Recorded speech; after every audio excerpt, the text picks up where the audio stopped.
What does it mean to be American? This can be interpreted in any number of ways, but one of the main things that people would say when asked this is somewhere along the lines of having the right to peacefully protest. As said in the First Amendment, people have the right to peacefully assemble and to petition the government. We have seen a number of large protests, many in recent years, in support of all sorts of things. Just about 1 year ago, the Seattle Women's March took place on January 20th of 2018 in Capitol Hill in downtown Seattle. Thousands of people attended and marched to fight for women's rights, such as equal pay and general respect from authority figures. To get a better perspective on this issue from someone in the area of expertise, we interviewed Tara Clark. Tara is the founder of the Believe, Love, Unite campaign and has spread awareness about topics such as women's rights by creating these well-known posters. Okay, well, how did you get involved in campaigning for women's rights?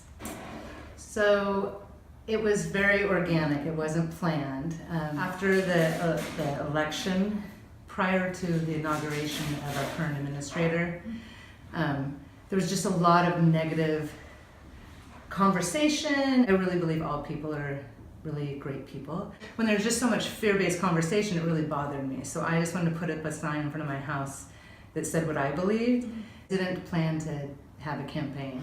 I really just wanted one sign. So I actually called the lawn sign company.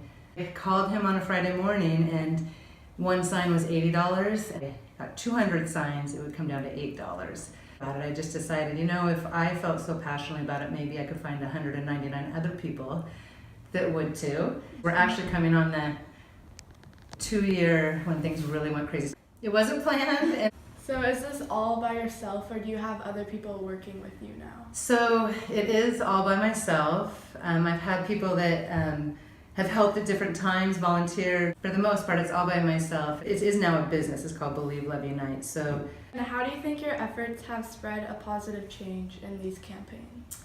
So that's a good question. I've shipped to 42 states and outside of the country, but I don't get a lot of feedback except for just hearing people at different times saying, I have so many conversations because of it.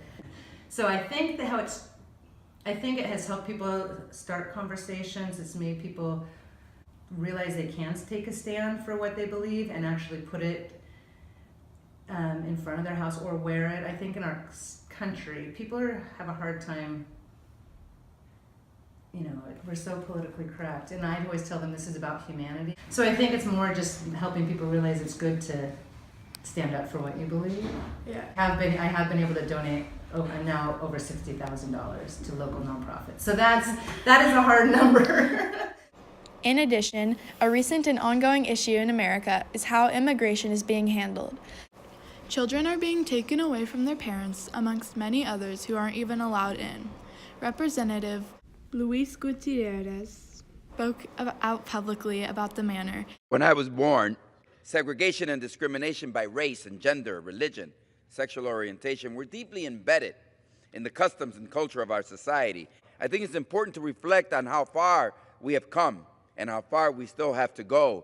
65 years ago, the son of Spanish-speaking migrants with little education who were driven by poverty from the mountains of Puerto Rico would be able to speak into this microphone. But let us be clear, people sacrificed and died so that I could speak here today. One of the biggest, most controversial issues in America for many years has been racism. There has been an unnecessary amount of discrimination towards people of color, and it has cost many people their lives. Many people feel very strongly about stopping this, which has sparked a number of campaigns and protests taking place all over the country. Edna Green Medford recently addressed this issue. What does it mean to be an American? Yeah, I think it's different depending upon the time.